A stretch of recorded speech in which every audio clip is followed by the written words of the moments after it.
40-116 की ये मेरी बच्चियां हैं और ये एबीएस जीप की बाछी है जो मेरे खुद से हमने ब्रीडिंग पे पहले जैसे लीटर का बीएमसी भी लगा के रखा हुआ है। अच्छा, कोई भी पशुपालक जब अपने डेयरी फार्मिंग के बिजनेस को स्टार्ट करते हैं तो जैसा कि आपने सुना होगा, देखा भी होगा कि पहला 3 साल जो होता है बड़ी कठिनाई वाला होता है। इनका लगभग 18 महीना होने वाला है, तो इनसे हम जानेंगे इनके साथ क्या समस्याएं हैं या किस तरह ये फेस कर रहे हैं, वो भी पूरी जानकारी देंगे। तो आइए हम इनसे मिलवाते हैं और सारी जानकारी। स्वागत है हमारे चैनल पीके के डेयरी टेक्निक। जहाँ तक मैंने आपके फार्म को घुमा देखा, मुझे बहुत अच्छा लगा जिस तरह आपने बहुत ही कम समय में बहुत ही अच्छे मैनेजमेंट और बहुत सारी चीजों को आपने अरेंज किया है। आपका लगभग 18 महीने का अभी एक्सपीरियंस हो रहा है, तो आपका इसमें क्या अनुभव है, थोड़ी अपनी भी जानकारी। सबसे पहले प्रशांत जी, पीके की डेयरी टेक्निक के जितने भी व्यूअर्स हैं, दर्शक हैं, उनको मेरा नमस्कार। मेरा नाम संजीव हुआ। मैं मुजफ्फरपुर जिले के बरुराज गांव में हमारा एक छोटा सा गौशाला है, जैसा पीछे हमारे देख रहे हैं। पिछले साल 2022 में हमने अप्रैल के एंड में हमने ये गौशाला शुरू किया था और हमारे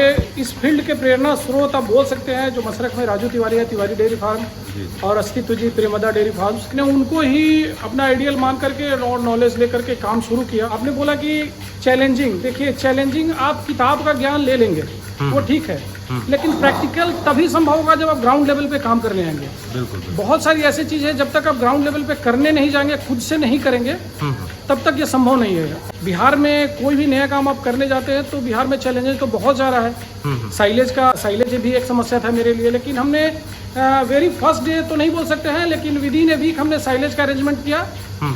लखनऊ से वहाँ पे है एक जानने वाले हमारे, उनसे हमने साइलेज मंगाया, साइलेज का अरेंजमेंट किया और जो बेस्ट पॉसिबिलिटी हो सकता था अपने हमारे गौशाला के लिए, हमारे गायों के लिए। शुरू से मेरा ध्येय रहा है कि प्रॉफिट एंड लॉस तो बात की बात है। अस्तित्व जी ने और जो लोगों ने, बहुत सारे लोगों ने ये भी बताया कि डेयरी इंडस्ट्री में आप आ रहे हैं तो एटलीस्ट 4 साल तक आपको मन को मार करके आप में पेशेंस है कि आप बिना प्रॉफिट लॉस के ऊपर ध्यान दिए हुए 4 साल तक अगर आप सर्वाइव कर सकते हैं, पेशेंस है कि 4 साल तक आप काम कर सकते हैं, तो आपको करना चाहिए। तो वही हम 4 साल वाले पेशेंस में लगे हुए हैं और हमको रिजल्ट अच्छा लग रहा है। अभी हम ये तो नहीं बोल सकते हैं कैलकुलेट करके कि हाँ हमको लाख रुपए का महीना आ रहा है, 2 लाख का महीना आ रहा है, लेकिन हमको लॉसेस नहीं है। अगर कोई बोलता है कि लॉस हो रहा है तो मुझे लॉस नहीं है, और ये भी नहीं मैं बोल सकता हूँ कि मैं लाख रुपए का महीने कमा रहा हूँ। इतना है कि मेरी गाय का पेट भर जाता है और मेरा भी रोटी दाल चल जाता है। यानी आपका जो ये 18 महीना का अनुभव रहा, जैसे पशुपालक जिनका आपने नाम लिया है उनको फॉलो किया, उनसे सीखा, तो ये बहुत ही अच्छी बात है कि किसी अच्छे पशुपालक को आपने फॉलो करते हुए अपने पशुपालन को आगे बढ़ा रहे हैं।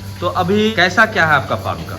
अभी हमारे फार्म में टोटल 30 गैया हैं। 30 गैया में अभी हमारे पास जो गाय हैं, आप जो देख रहे हैं, जहाँ भी हम खड़े हैं, इस साइड से लेकर के अप्रोक्स अभी हमारी 13-14 गाय हैं जो कि मिल्किंग पे है। बाकी रेस्ट ऑफ गाय इस साइड से कॉर्नर में जितनी गाय देख रहे हैं, अप्रोक्स 50% गाय है जो अगले महीने से हमारी काविंग उनका स्टार्ट हो जाएगा। तो वो ड्राई पीरियड में है। मिल्किंग अभी हमारा मिल्क का जो प्रोडक्शन है पर डे का अप्रोक्स 250 लीटर के आसपास प्रोडक्शन हो रहा है, और जब पीक पे गया है तो 400 प्लस 500 लीटर भी हमने दूध लिया हुआ है। और इस साल हमने ब्रीडिंग पे भी काम किया है। मैं आपको एक बात बताना चाहूँगा, मेरे यहाँ ब्रीडिंग का ये नतीजा है कि ये 40-116 की ये मेरी बच्चियां हैं और ये एबीएस जीप की बाछी है जो मेरे खुद से हमने ब्रीडिंग पे, पहले जैसे मेरा टारगेट रहा है कि ब्रीड पे काम करेंगे, तो ये हमने ब्रीड लिया है।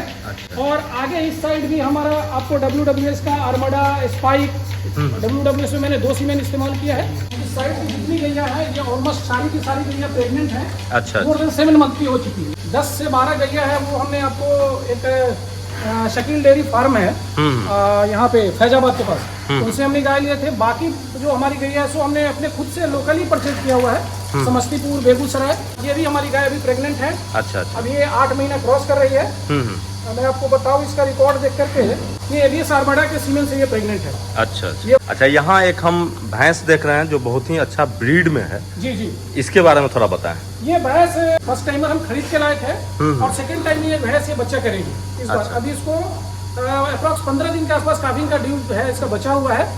इसमें हमने 5 स्टार का वो सीमेंट लगवाया हुआ है। लास्ट जब हम लेके आए थे उस समय 16 लीटर तक हमने इसका दूध निकाला था, और इस बार उम्मीद कर रहे हैं कि 20 लीटर हम इसको करेंगे।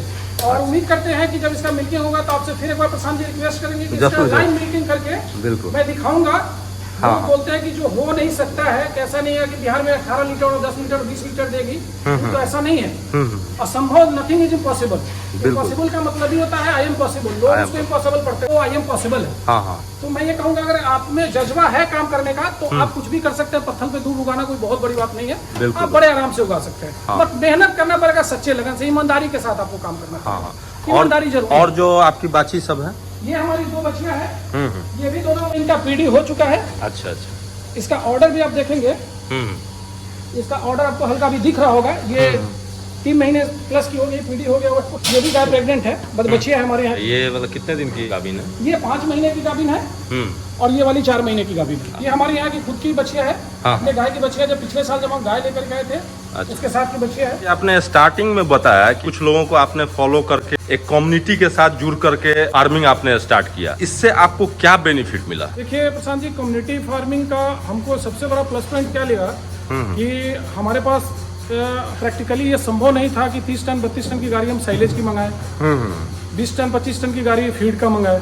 तो कम्युनिटी फार्मिंग में ये हुआ कि 3-4 फार्मर लोग हम लोग मिल गए, एक बार साइलेज की गाड़ी मंगा लिए सब लोग मिल करके, थोड़ा थोड़ा करके हमारा इन्वेस्टमेंट भी कम हुआ, फीड भी मंगा लिए और ज्ञान एक दूसरे से शेयर कर लेते हैं, तो वो हम लोग को ज्यादा फायदा मिलता है। कभी जो बाकी जो फार्मर है जो हमसे ज्यादा अच्छा कर रहे हैं या हमसे भी जो पीछे जो नए शुरू हुए हैं वो भी हमसे पूछते हैं, हेल्प लेते हैं कि भैया आप ये कर रहे हैं, इसमें कैसे हो सकता है। तो ज्ञान एक दूसरे का बढ़ता है। ऐसे तो मेरा एक इंडिविजुअल अपना सोच रहता है कि ये करना चाहिए, लेकिन जब 5 लोगों का सोच एक साथ मिलता है तो वो और ज्यादा मतलब बड़ा सोच होता है। आपने बहुत अच्छी जानकारी दी कि कोई भी अगर पशुपालन स्टार्ट कर रहे हैं तो अकेले ही ना करे, किसी ना किसी को फॉलो करे, जुड़े, कोई अच्छे पशुपालक से सलाह लें और उनसे जुड़ करके ये काम करें। ये बहुत अच्छी जानकारी। बिल्कुल बिल्कुल। अगर आप अकेले कर रहे हैं तो या तो आप उतने कैपेबल है, आपके पास नॉलेज बहुत ज्यादा है, तो फिर आप कर रहे हैं, ठीक है, लेकिन मुझे नहीं लगता कि हेड मास्टर कोई होगा। सबको कुछ ना कुछ डे बाई डे नया, daily by day by day कुछ ना कुछ नया रोज आ रहा है और जरूरी नहीं कि आप हमेशा उसी से आप अपडेट है।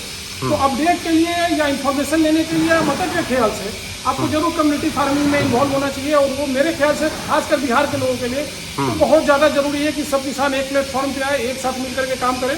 कम्युनिटी कॉन्ट्रैक्ट फार्मिंग कराएंगे तो अगर खुद का मक्का लगा लेंगे, उसका साइलेज बनाएंगे, तो जो मक्का हमको 7 रुपए पड़ रहा है वो मक्का हो सकता है कि साइलेज बना करके 4 रुपए ही पड़ेगा।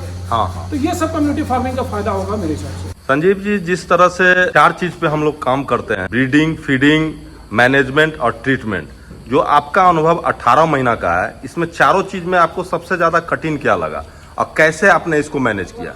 देखिए, जो 4 चीज आपने बोला प्रशांत जी, उसमें चारों चीज में सबसे डिफिकल्ट है मैनेजमेंट। जी जी।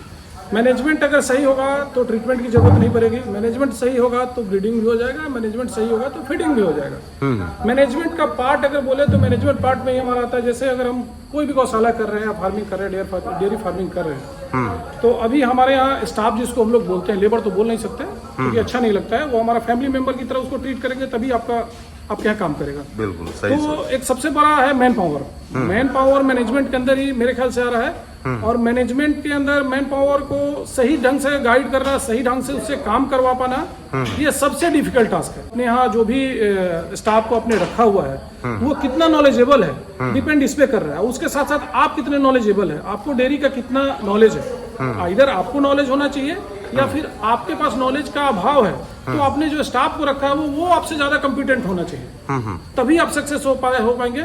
अदरवाइज हमको नहीं लग पाता है कि आप मतलब डेयरी इंडस्ट्री में आप सक्सेस हो पाएंगे। आपके पास पैसा होगा, आप अच्छा फीड खरीद लेंगे, अच्छा साइलेज खरीद लेंगे, अच्छा मैनेजमेंट कहाँ से लेके आएंगे?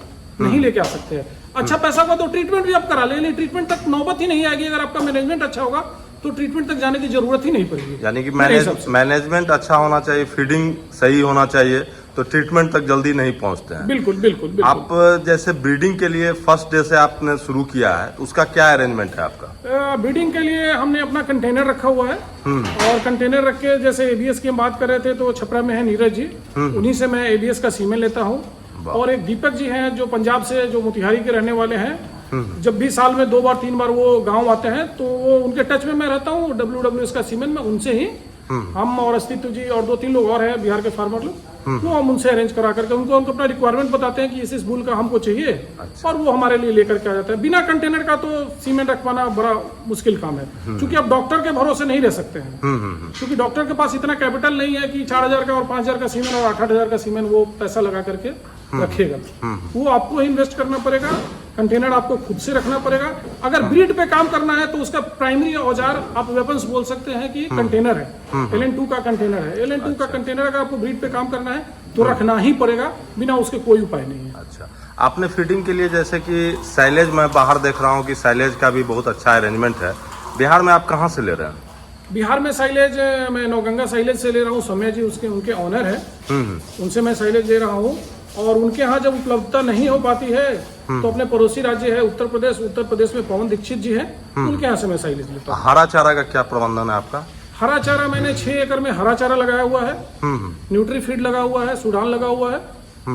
हम इसी को अभी इस्तेमाल करें। अभी सर्दी का कुछ खेत खाली करवाया, सर्दी के लिए फिर से मक्खन घास लगाना और बरसीम लगाना शुरू करें। अक्टूबर से बुआई सबकी शुरू हो जाएगी। हरा चारा और साइलेज और कंसंट्रेट तीनों आप हमेशा 12 महीना? बिल्कुल 6 एकड़ हमने हरा चारा लगा के रखा हुआ है इस गाय के लिए, क्योंकि बिना हरा चारा के फिर वही कहानी आप घूम के पहुंच जाएंगे। जब तक हरा चारा नहीं देंगे तो सिर्फ आप फीड अच्छा कर लेंगे और साइलेज अच्छा खिला देंगे, बिना हरा चारा के संभव नहीं है। दूध का क्या अरेंजमेंट है, कैसे कहाँ सेल करते हैं? देखिए, दूध का पसंद है अरेंजमेंट हमारा जो 50% है, 50 to 60% जो दूध है वो हम रिटेल यहीं से कर लेते हैं। फार्म से ही लोग लेके जाते हैं 45 रुपए लीटर। यहाँ से फार्म जी, से ले जाते हैं? फार्म से लेके जाते हैं सुबह शाम का। हाँ। बाद बाकी जो रेस्ट ऑफ दूध बच जाता है वो हम डेयरी को देते हैं, जो सुधा डेयरी अपना है उसको हम दे देते हैं। उसमें भी हमारा अभी तक का रिकॉर्ड है कि 4 से कम हमारा फैट नहीं आता है। वो अप्रॉक्स 40, 40.5, 41 रुपए तक का 40 के आसपास हमारा रेट आ जाता है। और उसके बाद सीजन के हिसाब के लिए हमने एक 600 लीटर का BMC भी लगा के रखा हुआ है। अच्छा। ताकि लोगों को जब जरूरत पड़े 500-600 लीटर दूध का तो हम सीजन के हिसाब से बुक करके ये 55 रुपए लीटर के हिसाब से स्टोर कर लेते हैं, स्टॉक करते हैं। और ये 55 रुपए लीटर के हिसाब से उनको मैं दूध देता हूँ। फ्यूचर में के लिए आपने क्या सोच रखा है, कैसे क्या करना है? फ्यूचर का प्लानिंग यही है कि अच्छे ब्रीड की गैया आ जाए हमारे फार्म्स में। और फार्म हमारा चूंकि जो हमारा मैन पावर लग रहा है वो इतने गाय पे, अगर हम 10 लीटर की गाय रखेंगे, 15 लीटर की गाय रखेंगे तब भी मैन पावर उतना ही लगना है। मैनेजमेंट में वही कॉस्टिंग आना है। अगर यही गैया से अगर हमारे 30 लीटर 35 लीटर 40 लीटर की गैया होगी, दूध देंगी, तो हमारा जो कॉस्टिंग है वो कॉस्टिंग कम आएगा। यानी कि कम गायों में ही आपको ज्यादा दूध प्रोडक्शन? बिल्कुल। तो हमारा टारगेट है कि कम से कम 30-35 गाय रखे और 30-35 गाय से 1000 लीटर दूध का प्रोडक्शन हो महीने का। यही हमारा फ्यूचर का टारगेट है। फ्यूचर टारगेट बोल सकते हैं यही है कि मतलब 30 से कम वाली गाय को नहीं रखे, हमारा गाय 30 से ऊपर में लेके जाए सारी गैया को। यही हमारा फ्यूचर का प्लानिंग। अच्छा, मेरा लास्ट सवाल रहेगा, आप भी युवा हैं और अच्छा फार्मिंग कर रहे हैं, बहुत मेहनत लगन, आपने बहुत स्टडी किया है इस पे, बहुत जगह घुमा है, तो यंग जनरेशन है जो इस फार्मिंग के लाइन में आ रहे हैं, उनको क्या मैसेज देना चाहेंगे? देखिए, यंग जनरेशन को तो सबसे पहले ये बोलेंगे भैया पानी में उतरने जा रहे हैं तो पहले तैरना सीख लीजिए। बिल्कुल बिल्कुल। तैरना आ जाए, पानी में उतरिए, कोई दिक्कत नहीं है, लेकिन पहले तैरने का अनुभव ले लीजिए। कहने का मतलब ये है कि आप गाय पालने जा रहे हैं तो गाय का जो कुछ बेसिक चीज है वो आपको पता होना बहुत जरूरी है। अब पता नहीं कि गाय दूध किधर से देगी ये भी आपको पता नहीं है, और आप पैसे के बदौलत चाह रहे हैं कि आप डेयरी फार्मिंग कर ले तो आप सक्सेस नहीं हो पाइएगा। डेयरी फार्मिंग क्या, कोई भी व्यवसाय आप पैसे की बदौलत नहीं कर सकते, उसके लिए आपको नॉलेज होना, बेसिक नॉलेज होना बहुत जरूरी है। इसलिए सभी छोटे भाइयों से मेरा निवेदन है, हाथ जोड़ करके प्रार्थना है कि भाई डेयरी सेक्टर में आ रहे हैं, किसी भी सेक्टर में आ रहे हैं, पैसा आप लगा रहे हो, आपकी मेहनत का पैसा है, तो पहले उस चीज के बारे में आप डीपली पहले अध्ययन कर लीजिए। 1 साल रुक जाइए, कोई दिक्कत नहीं है। पहले आप उसका अध्ययन कर लीजिए। अध्ययन करने के बाद डेयरी सेक्टर में आना है तो खासकर आप अपने दूध को कहाँ बेचेंगे, रिटेल कहाँ करेंगे, ये आप सोच लीजिए। आप डेयरी के भरोसे अगर सुधा को देंगे या किसी डेयरी को आप बल्क में दूध नाप के आ जाएंगे, उसके बदौलत अगर आप डेयरी कर रहे हैं तो आप सक्सेसफुल नहीं हो पाइएगा। आपको रिटेल में जाना ही पड़ेगा। आपका रिटेल का क्या उपाय है, आपने रिटेल के लिए क्या सोचा है, पहले आप सोच लीजिए, फिर गाय खरीद के लाइए, कोई दिक्कत नहीं। आपने बहुत ही अच्छी जानकारी दी, शेयर की। हमारे चैनल पे आने के लिए बहुत बहुत धन्यवाद। धन्यवाद प्रशांत जी, आपको भी, आपके व्यूअर्स को फिर से एक बार। दोस्तों, इस वीडियो को बनाने का पर्पस था कि युवाओं को एक मैसेज जाए कि किस तरह हमें डेयरी फार्मिंग का बिजनेस को स्टार्ट करना चाहिए। संजीव जी ने अपना बहुत ही अच्छा अनुभव शेयर किया, बहुत ही मेहनत कर रहे हैं, अच्छा एक इन्होंने मैसेज दिया है। तो इनका जो मैसेज था कि कभी भी आप फार्मिंग स्टार्ट कर रहे हैं तो सबसे पहले आपको किसी को फॉलो करना होगा, किसी गुरु को बनाना होगा और उनके अनुसार आप चलें, सही मैनेजमेंट सही तरीके के साथ चले, तो आप फार्मिंग के बिजनेस को अच्छा मुकाम तक पहुंचा सकते हैं। जिस तरह इन्होंने 18 महीने में ये पूरा सेटिस्फाइड हैं और प्रॉफिट में, तो मुझे उम्मीद है कि यह वीडियो देख करके आपको अच्छा लगा होगा। अगर अच्छा लगा हो तो इसे लाइक कर दे, सब्सक्राइब कर दे और शेयर कर दे। थैंक